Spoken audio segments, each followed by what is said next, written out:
Hi, everyone. Good afternoon. Welcome to today's CPD session. We'll get started in a moment, but just some housekeeping issues. Today's session is going to be recorded, so those of you who may want to watch back on some of the content will be available to do so through the members area of our CPD library. And just to encourage you to use our Q&A box at the bottom of your screen to submit any questions that you'd like our speaker to go over during our discussion at the end of the session. So absolutely delighted to welcome everyone today, joining us for our second CPD in our leadership series. And today's session is going to look at emotional intelligence and the importance of empathy. And throughout the session today, we're going to delve into the role of empathy within emotional intelligence and its application in the business context. So today's session is going to highlight the benefits of an empathetic workforce, look at the challenges of lack of empathy, and provide some strategies to improve empathetic skills.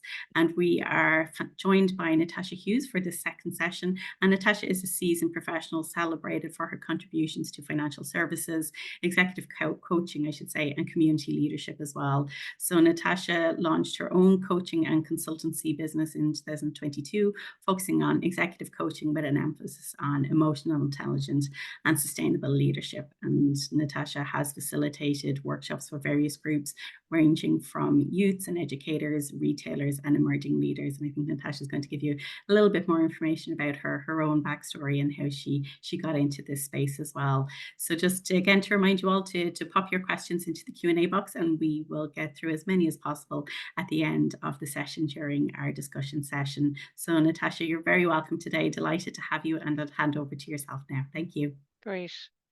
Thank you, Ruth, and good afternoon, everybody. You're very welcome to this afternoon's webinar series. And this, I'm going to focus, as Ruth said, on emotional intelligence and the importance of empathy. And we're really going to delve a little bit deeper. Last week, I spoke, some of you may have been on the session, and I went through an overview of emotional intelligence and leadership effectiveness. So hopefully you took something from that, and today that you might take something further, particularly in relation to that whole area of empathy. And through some of the personal experiences that I've had and stories, hopefully we'll see how empathy can shape your leadership. And then by the end of the lesson, you'll understand the importance maybe of it, the different types of empathy that there is.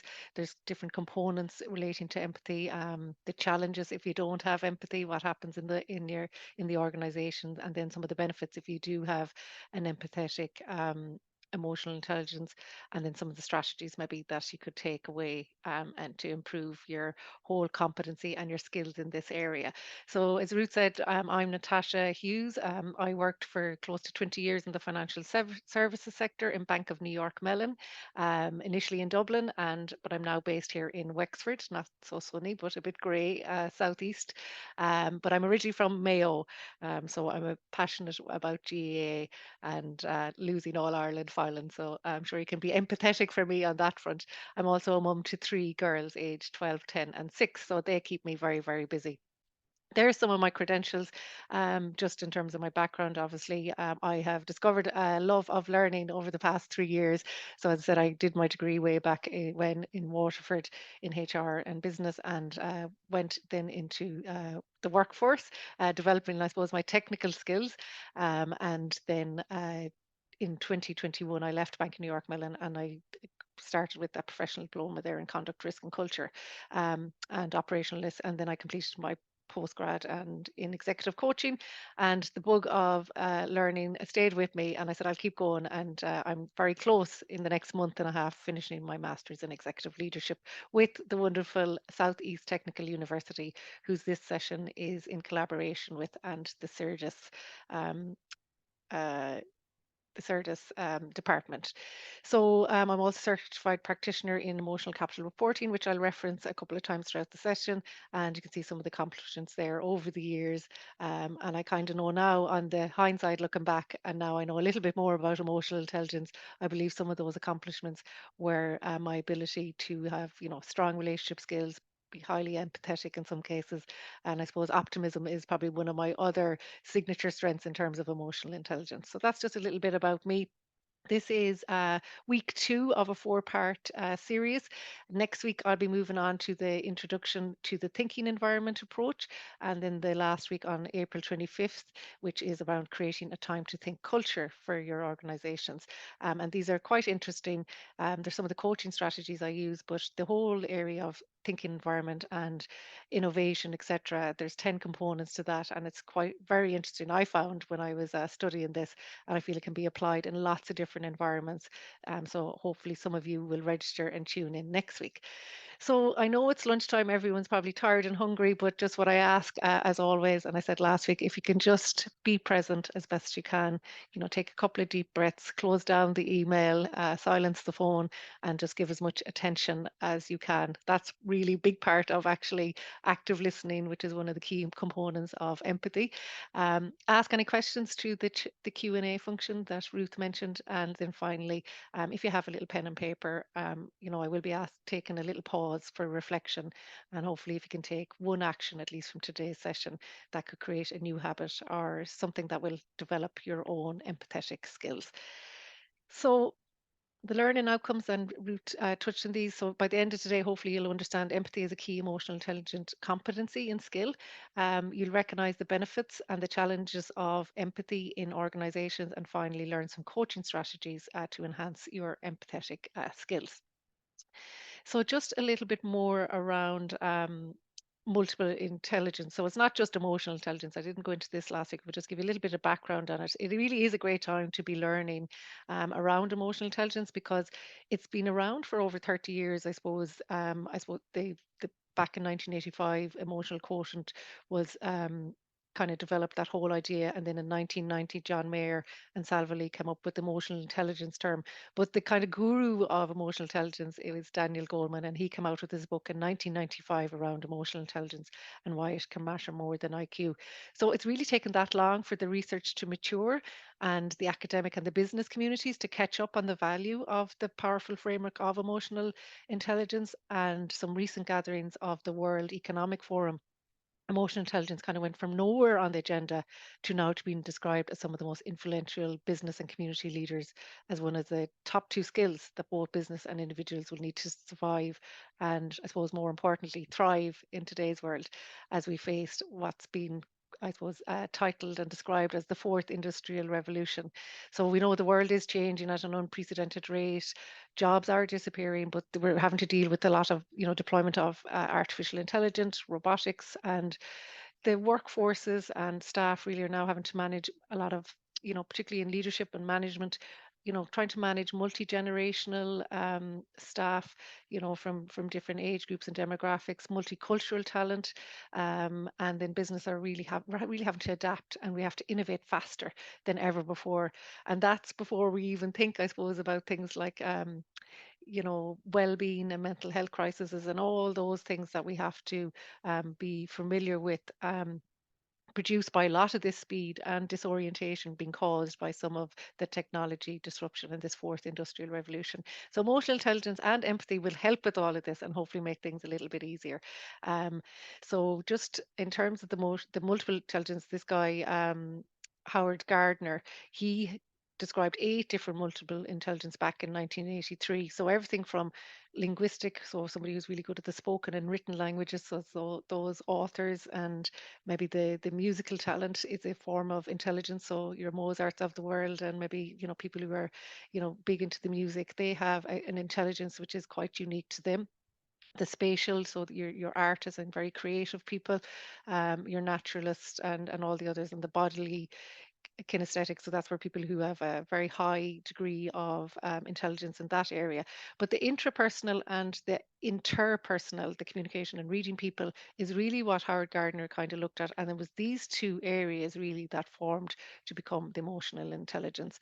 And empathy, I suppose, is that one that it kind of straddles between both. It's kind of intra and both inter. So it's understanding your own feelings and the feelings of others. So that's just a little bit of background on that one, that there is multiple intelligence, but obviously emotional intelligence is kind of a combination of these 2, and it's progressed since. So moving on, and again, just to highlight what is emotional intelligence, and some of this is a little bit repeated from last week, so apologies for those who are dialing in again, but just to give a little bit of background on that. So emotional intelligence really is that ability to understand and manage your own emotions and those of the people around you. And people with a high degree of emotional intelligence, they really know what they're feeling, they know what their emotions mean, and they know really, as well, most importantly, is how do these emotions affect other people. And the brain, I put up a little picture here of the brain regions and the limbic system that's kind of involved in terms of all this, and I spoke about it last week. And Jerry Hussey, who came out with the book a saying, he's a couple of books out, but he said that emotions begin in our brain but quickly enter the body. So it's important to understand the neuroscience piece of this. Um, and I suppose the adult brain does contain something between 100 billion and 300 billion neurons. And each neuron then is connected to maybe 10 or 20,000 other neurons, which generate those kind of electrical impulses. And really, in terms of that energy and that motion that's being carried as energy through our body. Um, and I suppose the different brain regions that are involved, and I mentioned this last week, is, in terms of emotional intelligence, is this area here, the amygdala, which is like the emotional alarm system. So this is where we kind of react to immediate emotional stimuli. So if we get triggered by something, we react immediately, and this is what the amygdala does. And then the other area, which just to note, that's part of the whole neuroscience around emotional intelligence, is this area of the brain, the prefrontal cortex, which helps process and regulate the emotions. So it kind of acts like a filter for our reactions. And the brain is really made up a lot of these neural pathways. It's like a network of roads, I suppose. So when we kind of repeatedly engage in different emotional behaviors like calming ourselves when we're angry, we're kind of essentially creating a well-trodden path in our brain. And over time, with practice, the pathways become a lot more defined, and it makes it easier for it to engage in much more emotionally intelligent behaviors. And we can, and I said this last week, and I keep reminding everybody, we can train our brain. And a lot of research done through some of the emotional intelligence assessments that I would be qualified in, the research done across the world, that emotional intelligence, it kind of increases, is always increasing up to the ages around 50, and then kind of lowers off a little bit, but not too much. So you really can work at this and train your brain to become more emotionally intelligent. And I suppose the sooner that you're more aware of it, and even starting, I suppose I test with my own children, you can really see the immediate impact, and that this can help people control their reactions and understand their emotions. Um, so I'll just move on then a little bit more. I think that's enough about the neuroscience for today, but that's just to give a little bit of background where it's all coming from. A couple of different books than what I referred to last week there, just the Daniel Goleman book around emotional intelligence, Why It Can Matter More Than IQ, and The Emotional Capitalist. Jerry Hussey brought a book out this week or this year called The Freedom Within, so healing your emotional wounds. And he goes into a lot around that whole emotional intelligence and the neuroscience and the parasympathetic and sympathetic systems. So it's very interesting read, very kind of personal stuff more than I suppose organizational, but highly recommend that one. I must say I really enjoyed that. If you listen to Audible, it's also on Audible. And then there's another guru there, Martin Seligman, who is a psychologist. He has a number of books out, but one there that optimism is actually a key emotional intelligence competency. He also has a very good book. And just a quote there from another guy called Doug Silsby, who Doug is very much a preacher and researcher, psychologist around the whole area of being present. And being present also helps with your listening skills and will help with your empathy skills. So being able to observe our emotions provides a rich source of intelligence, and really it allows us to experience the full range of our emotions without being overwhelmed by them. And that's really, really important, because a lot of people do get overwhelmed by certain emotions. And I suppose all emotions are, they're really, they're data. It tells us about our environment, our current state, and the potential future scenarios. So by being intelligent about the emotions, we're essentially analyzing the data to inform our decisions, much like a business would use kind of data analytics to guide strategies. So again, the more you can kind of read and invest in this space, the better. So just the emotional competence framework to quickly run through that, as I did go over this last week, but Daniel Goleman come up with the 5 areas that really make up the emotional intelligence framework. And you can see empathy is in here, and that's the one I'm going to zone in a little bit more deeply today. But the self-awareness, so this is kind of understanding your own emotions, your own moods, what drives you, the impact of them on your own performance and others. And really, I suppose it is the foundation of emotional intelligence. The more self-aware you are, um, the more highly emotionally intelligent you will be. It really will impact a lot of those competencies and skills in terms of emotional intelligence. The self-regulation, so this is it's not just about controlling, but it is partly is about controlling the emotions and being able to redirect those kind of disruptive impulses or the moods, and that ability to think before you act, and regulate, and take the breath, etc. So so imagine if you do a time maybe where you felt angry, but you chose instead to take those few deep breath, or to just pause before you sent that email, and address the situation calmly rather than lashing out. So that's a kind of one of the key components of emotional intelligence. And then the self motivation, then, so this is where you have a passion for your work beyond reasons such as money or status. So the whole area of self-actualization, and the love of learning and achievement and everything that goes with the kind of whole motivation piece. So that's also another component.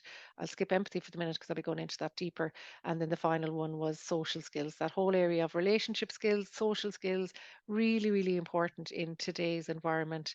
In terms of effective interactions that we have, whether it's clear communication, leadership, conflict management. These are all skills that really allow us to navigate the social intricacies of today's world, and really, really important to continue to develop in terms of our social and our relationship skills, because as the world has been taken over by a lot of robots and automation and technology, these will be the key differentiators in terms of your leadership skills within your business.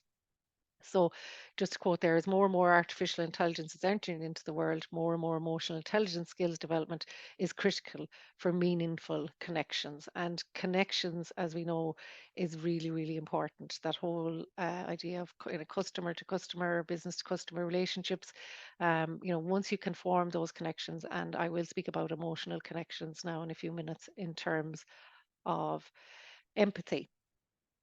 Um, this slide, I suppose I just put this in because it just keeps coming up in terms of any conversations or any webinars that I speak on in relation to emotional intelligence, and empathy really is most basic of all our human needs, is the need to understand and to be understood.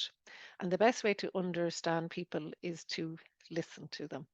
And I suppose we've all heard the saying, we've 2 ears for listening and one mouth for speaking, so we should listen twice as much as we speak. Something I'm always reminding my children of. But it is so powerful when done right, and when you become much more self-aware of your listening skills. It really is the bedrock of empathy and emotional intelligence, and leadership skills. If you remember, if you've worked with any leaders who had very strong um, listening skills, or they just really got you. They really understood you, um, and they took the time to actively listen. And that's probably the people you remember most, and where you formed stronger connections with. So that's why I just like this slide. Okay, so we'll just go in a little bit further to empathy. So empathy is one of the most critical competencies in the execution of leadership. And there's a quote there from Brené Brown, if anyone is familiar with Brené. She does a lot of things around authentic leadership, and has some wonderful TEDx talks and books, etc. But like she says, they're simply listening, holding space without judgment, and that's very much key. That the whole thing about not judging people, emotionally connecting and communicating that incredible healing message of you're not alone. So empathy is really our ability to sense, to understand, and to feel the emotions of other people. And it's often gets confused with sympathy, and it's more than just sympathizing. It's really truly grasping someone else's perspective. And there are multiple um, dimensions of empathy. And I'll go through those three types of empathy now in the next slide, just to give you a bit of a deeper insight into it.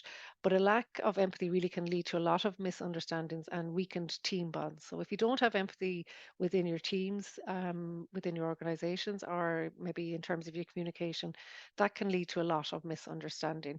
And I suppose the one way that people go, well, how do you know the difference between empathy and sympathy? So you often know when somebody is being sympathetic. So for example, if somebody lost a pet, maybe their dog died or something, and you laugh. I think as Irish people, don't, we're not great at kind of sitting with silence or sitting with some of those negative emotions. And you'll often hear things when somebody's been sympathetic with something, say, well, at least it wasn't, or at least they lived a good life, or at least it could have been worse. These kind of statements, which really don't help in terms of being empathetic, because that's not seeking to understand. It's trying to make you feel good or kind of break the silence. So if you hear yourself going to, well, at least, maybe just stop and pause. Does it really need to be said? So that often gets mixed up with empathy versus sympathy. And actually, there's a lovely YouTube clip there that Brené Brown, I have it in the slides. I'm not going to play it today, but if you want to play it, it's a short 3-minute thing about empathy versus sympathy. And you can hopefully get to understand the difference between them. Sympathy is a really valid emotion. And it's really about how you feel about somebody's misfortune, where empathy really shows that you understand how that other person feels. So, in other words, empathy is not really about just being warm and fuzzy, but involves that whole ability to communicate, that you can see the world from another person's point of view. Um, so, I'll just move on now to explain the three different types of empathy. So, there are three dimensions really to empathy. So you have cognitive, emotional, and compassionate. So we're just breaking it down a little bit further now. And the cognitive element is really understanding the task that other people must perform and understanding how another person thinks and they feel at a conceptual level. Um, and then the emotional piece there is kind of connecting with feelings on a kind of a much deeper emotional level. And then finally that compassionate, where it's going beyond simply understanding, and this really means it's kind of trying to share, really compassionate, trying to share another person's experience. And all three types are essential, I suppose, in terms of different types of empathy. um, but it's also crucial to kind of strike a balance to avoid over empathizing. So this, and I have this one of my last slides about, kind of being over empathetic can lead to some problems. So if you get a good balance between the three of these, you really will have a high degree of empathy. And psychologists have described empathy in three ways. So you can kind of think it, so that's your kind of cognitive. You can feel it, your emotional, or you can be moved by it, which is kind of your more compassionate piece. And there's a nice article, I have it in my reference section at the end, by the Chicago Tribune, if you want to read it, where I took that quote from. Um, and I suppose the primary power of empathy is that by sharing someone's experience, you really establish that common ground. And that common ground can help build rapport. You can get things done together then, because you have that trust, you have that psychological safe space.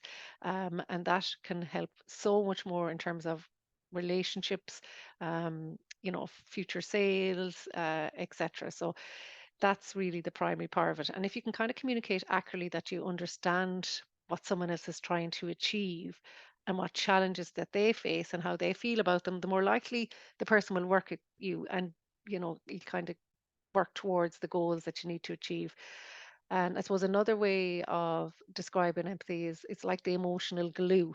I suppose I've heard this before somewhere, and it kind of resonated with me. So empathy is that emotional glue that creates that interpersonal connection, and it really establishes the basis of the trust, as I mentioned earlier, and the loyalty and employee engagement, team engagement. So really it holds an awful lot together in terms of creating that organization effectiveness and enhancing your leadership effectiveness. So it is that glue that will hold all this together.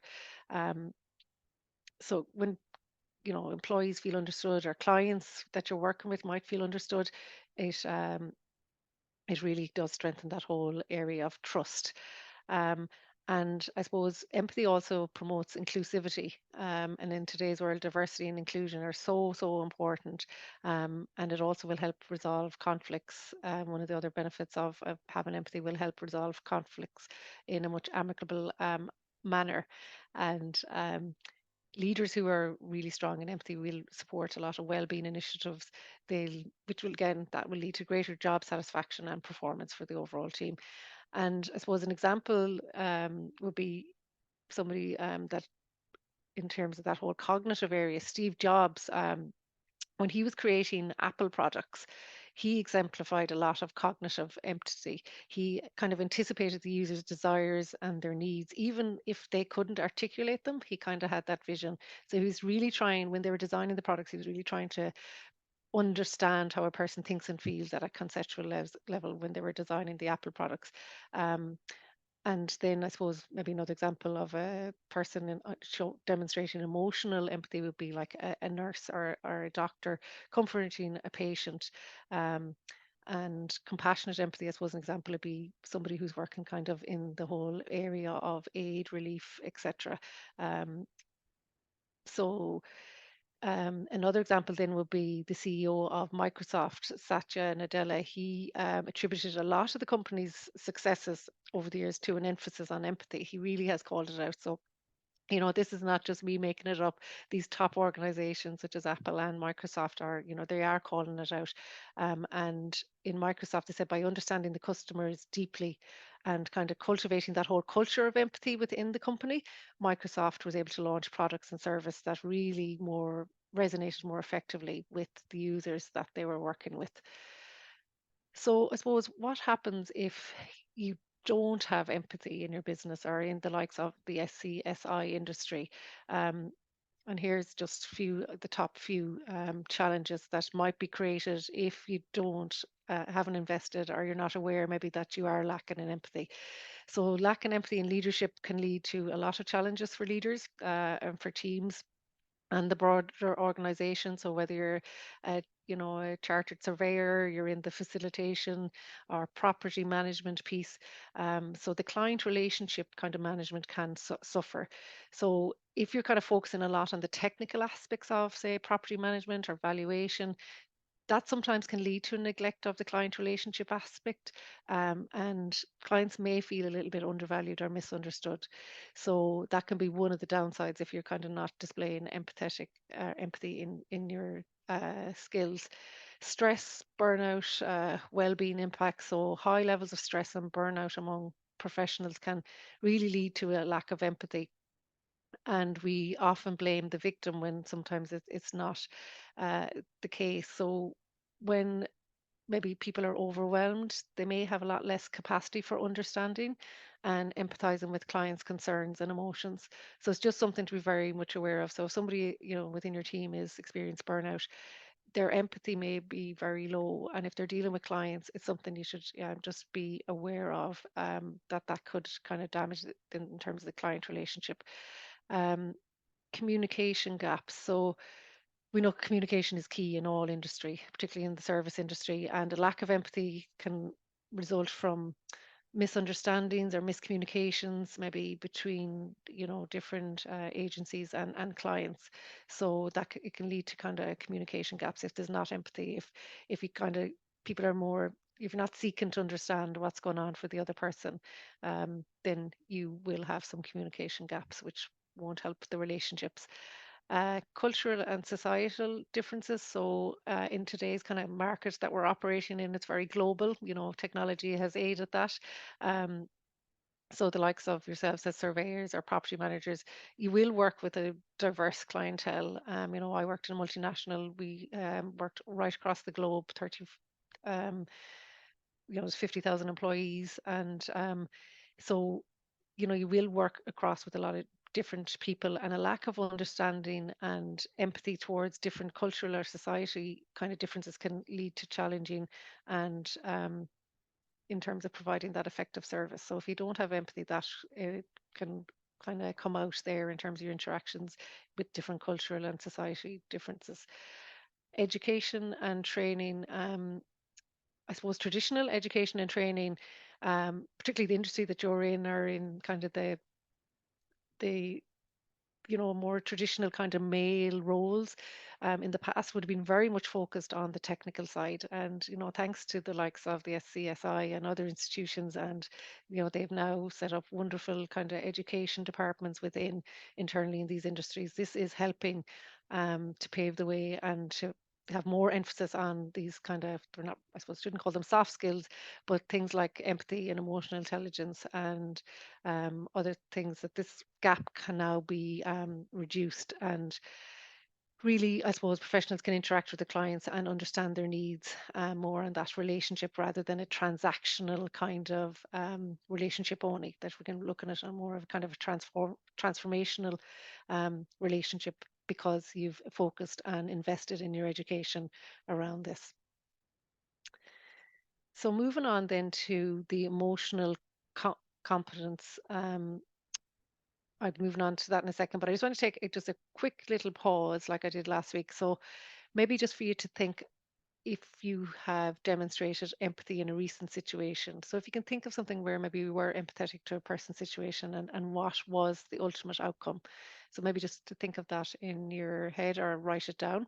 And then the second question there, in what area of my life or work could I improve my empathetic approach? So just a little bit that I've touched on in terms of explaining what empathy is. So if you could just take 20 or 30 seconds now, I'll just stop talking, give myself a break, because all this speaking is, it's nice to just take a little bit of pause to let everyone reflect on what we've just spoken about.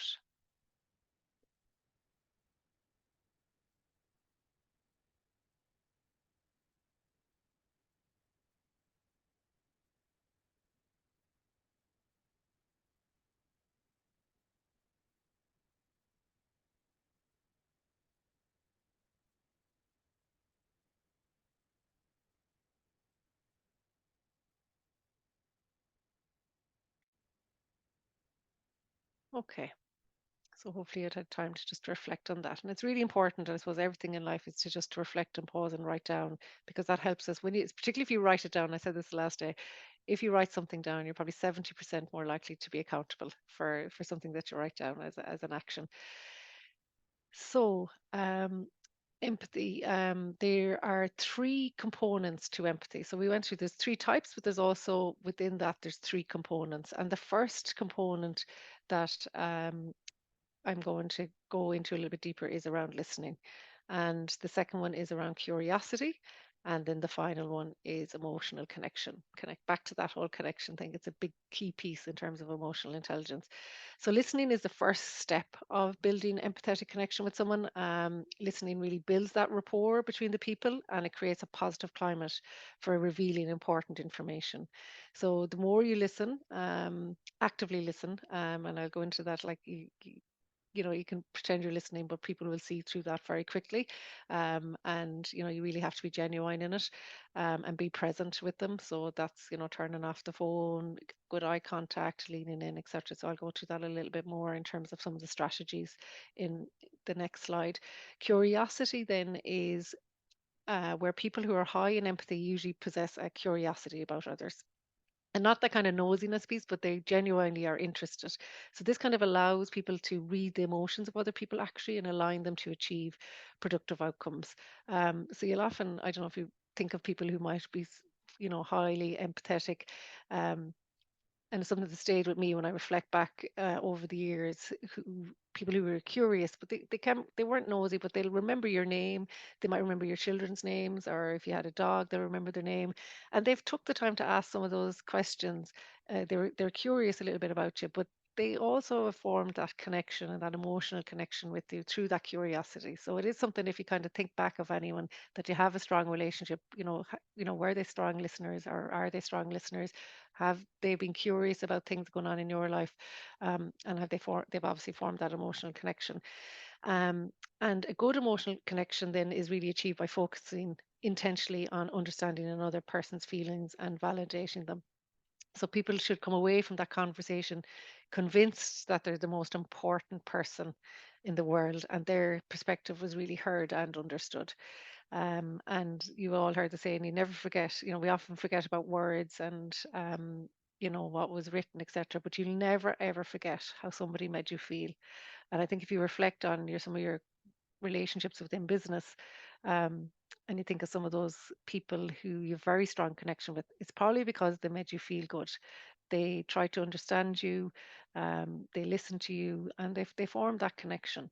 So again, that is one of the key components in terms of empathy. So I'll move on to then some of the coaching strategies for improving empathy.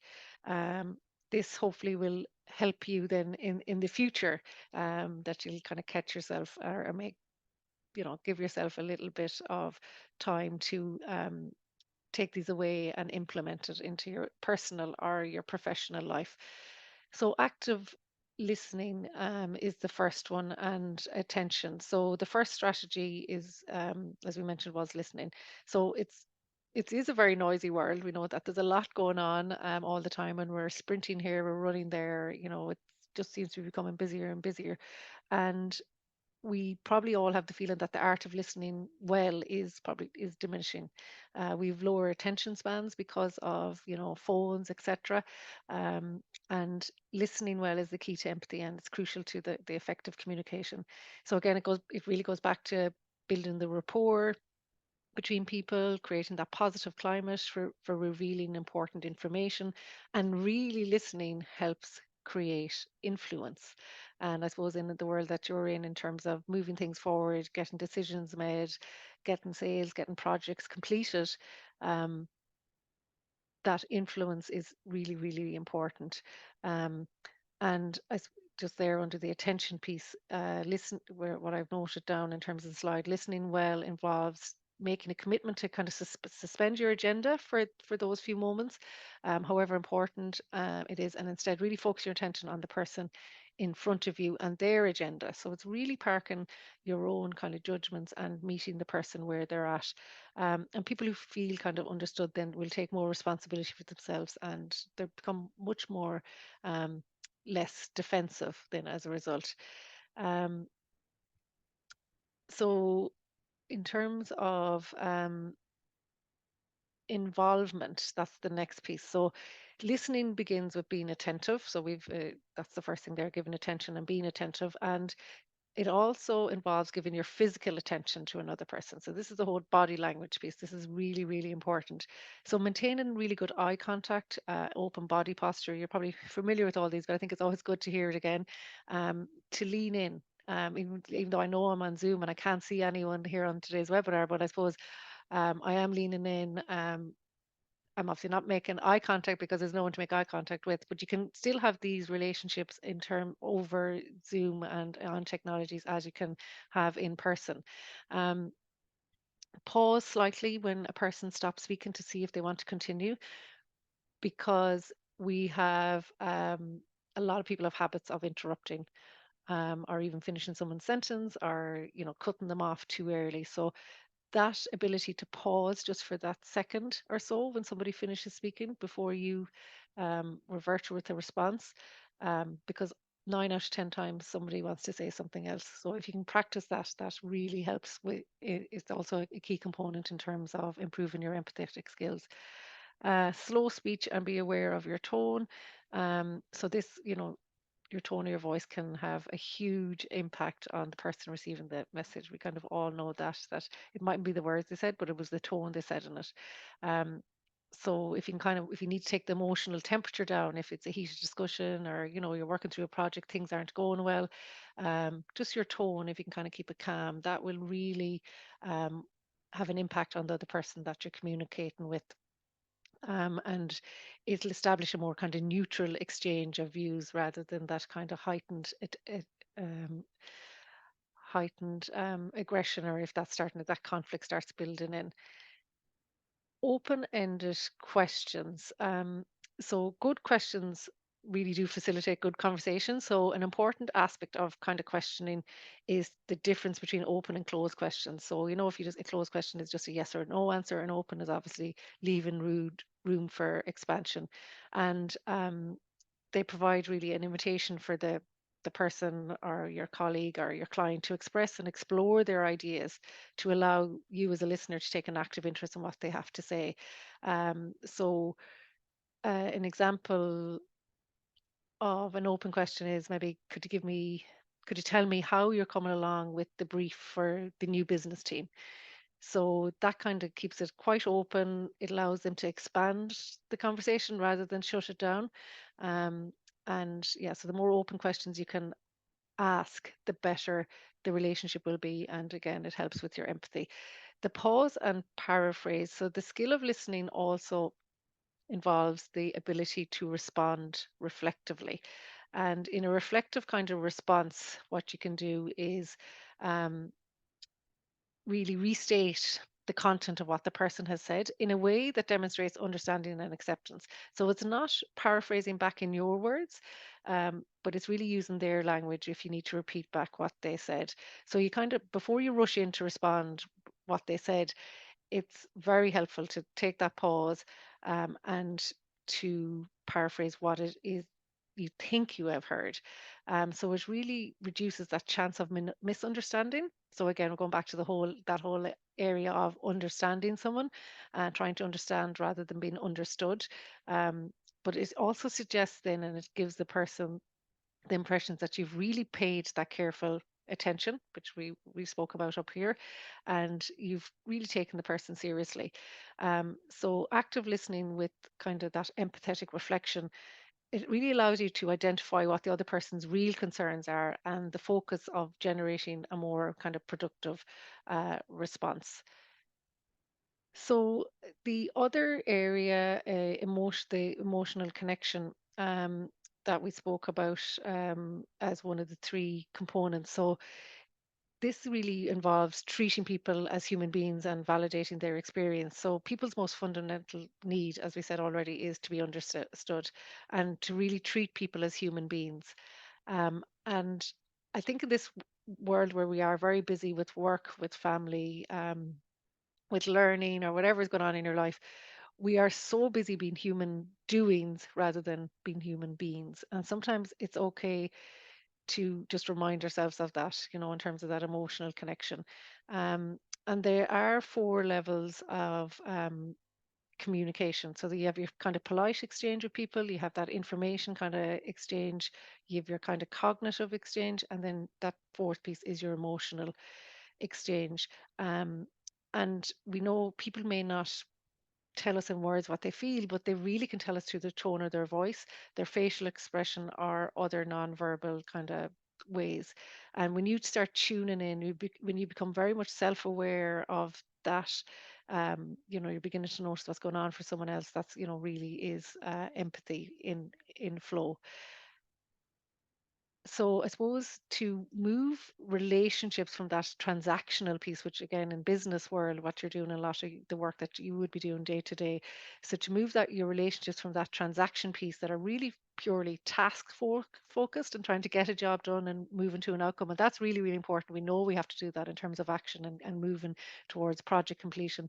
But if you can take a moment where you can introduce element of emotion, it's sometimes, I suppose, for example, it can be really reflecting what you see. So maybe if somebody is saying something, there's a project going on and they seem a little bit anxious, you could kind of introduce that emotional element to the conversation by saying something like, "Oh, as you sounded that, you sounded a bit anxious." And just leave it there. And then they go, "Actually, now they said, yeah, I am a little bit worried about the project." So even if you can introduce a little bit of emotion into the conversation rather than being so transactionally focused, that will form better relationships. That's showcasing empathy. Um, and sometimes it can be even introducing a little bit of your own self-disclosure. So um, sometimes it might be just saying how you feel about a project. So say if somebody's you're going through a project or a brief, and you might introduce something about your own self, and you say like, "So, oh gosh, as you said that, I feel really happy now that we're moving forward." So you may have been stuck on something. So you're softening the conversation. It becomes less transactional and it's more becomes transformational. Um, so, of course, the one thing I will always say is genuine empathy is more than simply applying a bunch of listening techniques. So, it is not just all about listening, because people can really sense insincerity a mile away. I think we've all been on the receiving that, or you've been in a conversation that you know the person isn't being sincere. So, when you can have genuine interest and concern for the other person, and really hold the other person in a positive regard, meet them where they're at, park your judgment, your biases. That's easier said than done, but if you're aware of it, the first component of emotional intelligence is self awareness. That can only lead to a lot of benefits. And then that curiosity piece, which is the third element of empathy. So, this really is being curious about other people's experience. So, rather than judging a person, um, what they're saying, um, by reacting like saying, oh, I like that, or I don't like that, or I agree with you, or I disagree with you, if you can adopt a curious approach to that conversation, which is involves a commitment to trying to understand their experience or take an interest in their thoughts and feelings and experience, so you can kind of do this by asking different strategic questions that provide the opportunity for the person to disclose a lot more information. So, like, what would you like to achieve, or can you tell me more about that, or one which is a favorite of mine. Anything else? If you can just even say those two words, and anything else, you'd be really surprised what people will open up with and you know divulge in terms of a conversation or a business opportunity. Um, so asking questions that help the other person clarify their thoughts and feelings potentially provides an opportunity to deepen that whole emotional connection. Um, so if you can really, I suppose, just sum it up, then if you can pay attention to their, it's really about paying attention, listening. If you pay attention to their feelings and their needs, you're really well on being the way to be an enormous value to other people and becoming a genuine, influential, and an empathetic person. I'm just conscious we're moving on in time. So just some of the benefits, and these are probably um, well known, but if you have empathy. And again, it's an essential leadership skill, and there's nothing soft about it. But it's the so what. So we now understand the types. We know the different components. We know that the challenges if you don't have empathy, what it presents within an organization. But if you do have empathy, these are the benefits that you will see. You'll have improved communication and relationships. You'll have stronger team dynamics. You'll have a lot of good rapport and trust built up. You'll have increased employee engagement and morale within your groups, leading to higher job satisfaction, lower turnover and attrition, um, enhanced decision making. So again, um, if you're taking into account the feelings and viewpoints of others and you're including others, this can lead to a lot more well-informed, rounded decisions. Um, and hopefully lead to some more innovative solutions from input from other people who feel valued and they feel understood. They'll be more encouraged. There'll be like no kind of blame culture. People will come with the ideas, they'll come with the solutions, and really will help you move forward in terms of your decision making. The client satisfaction, your client customer loyalty, your sales, they all will be boosted by enhancing your empathy skills and your adaptability and resilience. So empathetic leaders really are more tuned in to shifting the needs of their team, and the industry, and allows them to adapt strategies more effectively in response to change. So again, the whole area of change management, which is a lot of you I know are definitely working in and are highly skilled in this. But again, the more that you enhance your empathetic skills will really help in terms of these skills. And then finally, the positive culture. Um, so really will you'll set the tone in terms of the culture you want to create within your organizations, and that environment where empathy, respect, mutual support are really valued and practiced across the whole organization. And then if you're known as that type of business, people will want to work with you, they'll want to do business with you because you have that empathetic culture that you've developed over time. um, and then just finally, and I'm getting there near the end, so we'll have time for some questions. And this is one that comes up a lot in terms of being over empathetic. So people are saying, they're in businesses or they're managing large teams with lots of people and they all have problems. And then they're, trying to demonstrate empathy by active listening. And they're like, well, I have to do my job. I can't sit all day listening to people by actively listening. So too much empathy can really lead to emotional exhaustion.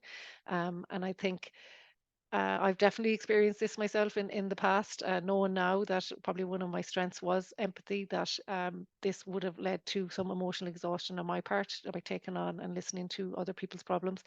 And it can be difficult to make rational decisions and challenges in setting personal boundaries. So, when you're highly empathetic, it often means you're really deeply in tune with others' emotions, and which is a really good trait. But too much can really, as I said, lead to that exhaustion. And there's some strategies to help kind of balance that. So that I've listed here. So set emotional boundaries. So learn to differentiate. So recognize the difference between understanding another person's emotions and taking them on as your own. So you really have to kind of separate it and segregate it.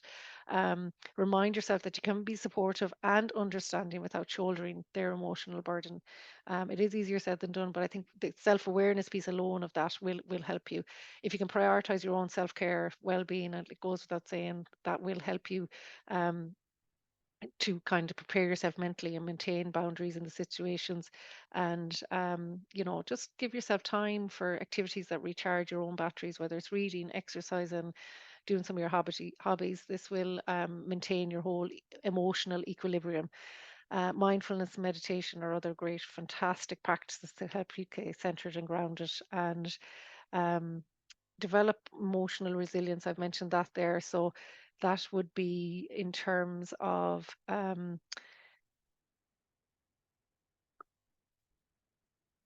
just becoming, sorry, I've just gone back there now. Yeah, so that would be in terms of um, just accepting your feelings. So recognize, accept your emotions without judgment. So again, we're very quick to that inner critic, we very quick to judge ourselves.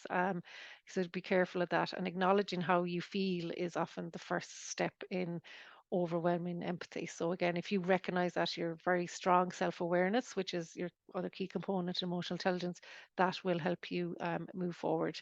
um, Professional guidance, so again, therapy, all those good things, counseling, support groups, if there's internal support that you can seek, that's also good to go through.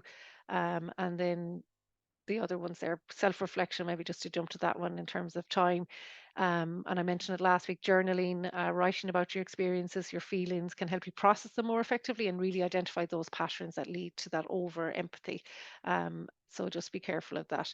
So like um, the balance is really crucial, I suppose, understanding this and that you don't become over empathetic. And there's some powerful empathy statements there. So, just to acknowledge when people kind of bring different things to your attention. So thank you for bringing it to your attention. Even just saying, I understand how you feel. Even just saying those words. And I would practice this with my 6-year-old daughter. So if she gets emotional about something and going, I see you're upset, or I hear you're upset, that can mean so much to a person and can really get someone to kind of calm down. And once they know they're seen or heard, so even some of these statements can be quite powerful. Say, I'm sorry you're facing this issue, just acknowledging it. And that's what people just want, to be heard and understood. I would do the same if I were in your position, or your frustration is completely justified. Even those words can help people an awful lot in different situations. So just a quick pause for maybe 30 seconds. So maybe to note what key takeaway from the webinar resonates most with you and why, and is there any one action you could take from this webinar? So if you just take 20 seconds just to pause on that before I close and then open up for any questions.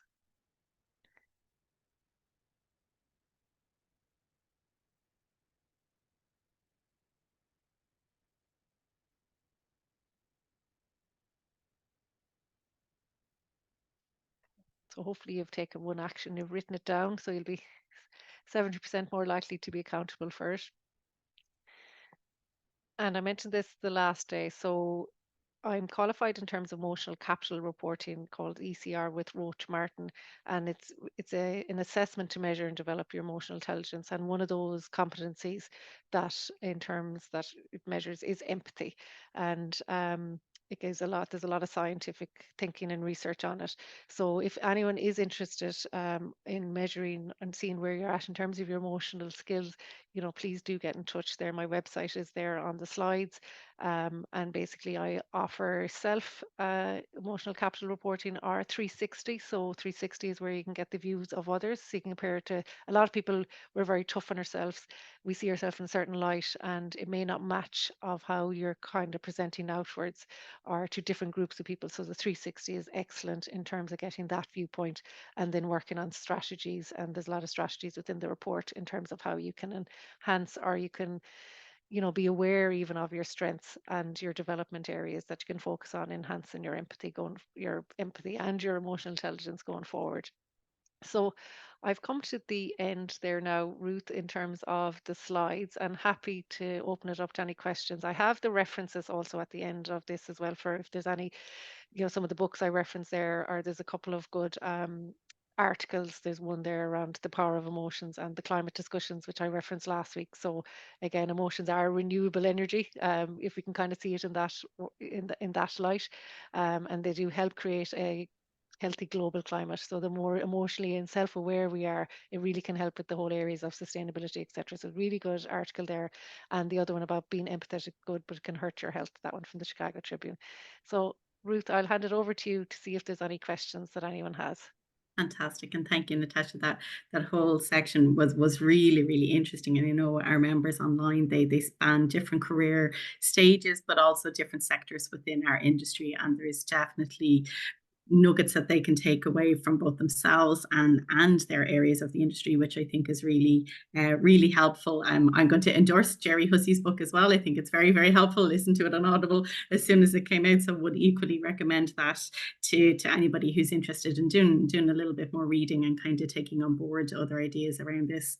So we do have a question just to get started, Natasha. So this is someone who's just seeking kind of your take on the situation. So how would you suggest someone could handle negative and even often targeted abuse on social media? So this is tying into our agents who would advertise their services and properties on these platforms, and then particularly in light of the housing situation and shortages in rental and sales areas, there's a lot of abuse, I suppose, in that area and regarding what people might deem expensive and so on. So kind of just Yeah. to get your thoughts on maybe ignoring this might be more effective, or to respond to some extent.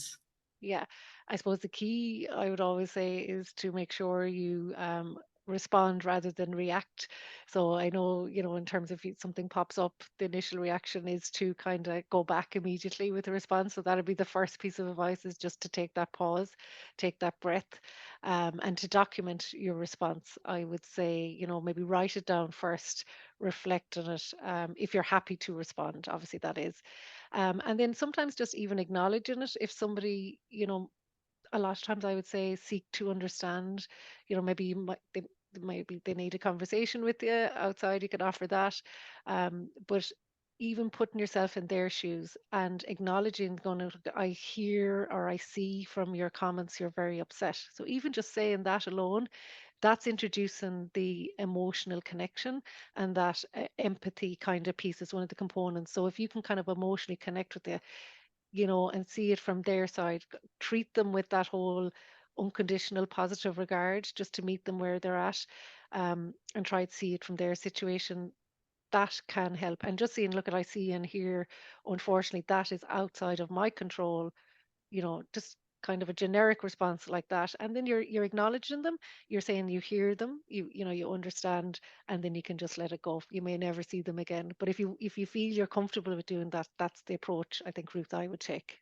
Mhm. And I think that even just the respond, don't react is very helpful for everybody in many contexts, in emails firing in, messages or that, just to Yeah, take that pause. I think that's really helpful, and to consider like your tip there for even writing it down before sending, I think is yeah. really helpful in that context and the wider Mm. context too. You've shared a lot of strategies, Natasha, and guidance of how people kind of those self-reflective questions, the exercises that you had there as well for self-reflection, and I'm a big advocate for that. But if there was someone, I suppose, looking to enhance their emotional intelligence, what do you think the best way for them to get started with that? Would you say it's utilizing those self-reflection questions, or are there different ways that you think would be helpful for them to get started in improving those techniques? Yeah, lots of different ways, Ruth. I mean, you can start small. You could like there's great podcasts out there, learning resources that you can use just even to read up and enhance your awareness. So that's, I mean, the first thing is the awareness piece. So understanding Mhm. in terms of empathy and emotional intelligence is the first step and increasing your self-awareness. But I'm a big fan in tuning into your body. So if something inside you feels not right, if you're, getting that knot in your stomach, the tension in your shoulders, the tightening in your chest, the lump in your throat, that often is telling you a lot about what's going inside in you in terms of your emotional competencies. So again, that whole is self-awareness piece, I think, is key. So understanding what's going on for you really can help you develop in terms of that whole inner piece will help you with the outer piece. And in terms of that, the assessments, there's a lot of even, I'm not saying you have to come to me and pay for the service, but there's a lot of even free stuff out there that you can Mhm. kind of measure. Like there's a lot of personality stuff that helps in terms of self-awareness. But if you really want to get deeper into the emotional intelligence, some of the emotional intelligence assessments that are out there, and I offer the emotional capital reporting. That I know, and I can speak from experience because I did this initially when I was training to be an executive coach with the Irish Management Institute, and I've done it a couple of times. And I thought I had a very good self awareness, but I learned so much about myself from just doing the assessment. I realized what my signature strengths were. So it meant I could utilize them a lot more. And when I was in flow, I'd see, oh, there's my relationship skills, or there's my empathy, or there's my optimism coming out. And it helped me kind of probably work harder. But it also opened up my eyes to where my development areas were. So, for example, just sharing, I suppose, in terms of transparency, being authentic, it was straightforwardness, where I would often not be straightforward in some of my interactions because my empathy was so strong in my relationship. I was holding back for fear of jeopardizing a relationship. I really didn't want to say what I was thinking. So now I tune into when I get that lump in my throat. I give myself that little nudge, like just say it. If you can say something in an empathetic, a kind, compassionate way, introduce those emotional connections to a conversation, it won't damage the relationship.